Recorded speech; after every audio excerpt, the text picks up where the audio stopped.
Chaque grand antagoniste marque l'histoire non seulement par sa force, mais par la manière dont il tombe.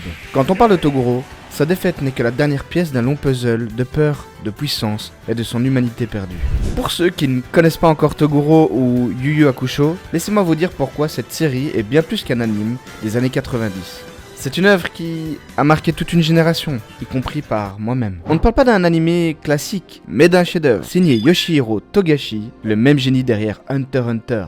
Une époque où chaque dessin était fait à la main, où chaque coup de pinceau apportait une chaleur unique à l'image. Yu Yu Hakusho se démarquait par cette attention aux détails. Replonger dans cette série, c'est comme retrouver un vieil ami. On se souvient notamment des soirées passées devant la télé, absorbées par les aventures de Yusuke, Kuwabara, Kurama ou encore Yei. Et bien sûr, sans oublier cette montée d'adrénaline à l'apparition de Toguro, l'antagoniste qui fera frissonner chacun de nous à chaque instant de ses confrontations. Mercenaire au service du plus offrant, Toguro incarne un geôlier redoutable, une force invincible qui empêche le prisonnier de fuir. Même si l'homme que nos héros croient affronter n'est plus humain, il l'a été autrefois. Renoncer à ce qu'il était.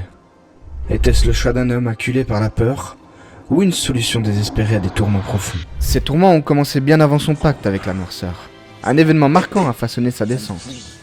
La mort brutale de ses élèves, massacrés, sans qu'il ne puisse les protéger. Face à Genkai, son ancien égal, il avoue avoir atteint ses limites et craindre la marche inévitable du temps. Son angoisse n'est pas seulement la peur de vieillir, il souffre de gérontophobie, la peur de voir son corps dépérir. C'est ici que Togashi, l'auteur de Yu Yu Hakusho, brille dans son écriture. Il ne se contente pas de créer un antagoniste classique, il donne à Toguro des motivations tangibles, reliant ses peurs à des événements marquants de son passé. Et c'est ainsi qu'il devient un monstre. Quand on change à ce point, ce sont les autres qui nous redéfinissent. C'est d'ailleurs Genkai qui exprime cette transformation tragique. Il a vendu son âme, renonçant à toute compassion pour devenir une véritable machine à tuer. Inspiré par le Terminator de James Cameron, ce personnage implacable réapparaît devant Yusuke sous une forme physique marquante. Lors du tournoi des ténèbres, si vous vous souvenez bien, Toguro atteint l'apogée de sa puissance. Le moment où il annonce calmement à Yusuke « Dans 2 mois, je t'attends pour un combat à mort ». Et la scène où il combat à 80% de ses capacités est pour moi l'un des moments les plus mémorables de l'anime. Voir à quel point il pouvait dominer ses adversaires sans utiliser toute sa force créait une tension palpable. Face à un jeune héros, cette disproportion entre sa puissance et la détermination de Yusuke était bluffante. Je me souviens particulièrement de sa transformation 100% full power, où il devient juste une créature, faite de puissance brute et de muscles. L'intensité de ce moment avait clairement de quoi nous scotcher. Et que dire de son finger flick, un simple coup de doigt capable de projeter ses adversaires à des kilomètres.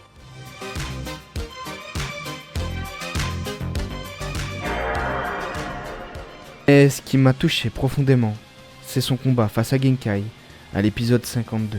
Cette confrontation n'est plus seulement physique, c'est un duel d'idéologie. D'un côté Toguro, hanté par la peur du vieillissement, et de l'autre Genkai, qui a accepté la marche inévitable du temps.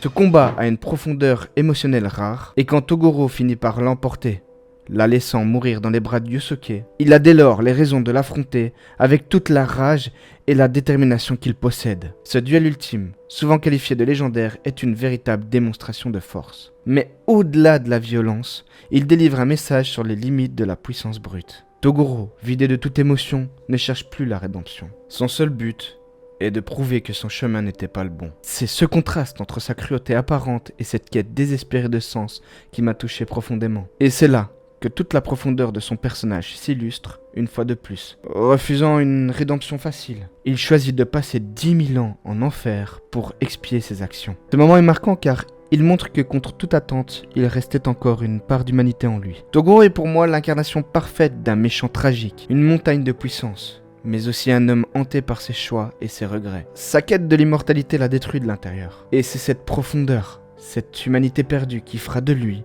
l'un des antagonistes les plus marquants de Yu Yu Hakusho. Et vous, à sa place, qu'auriez-vous fait ?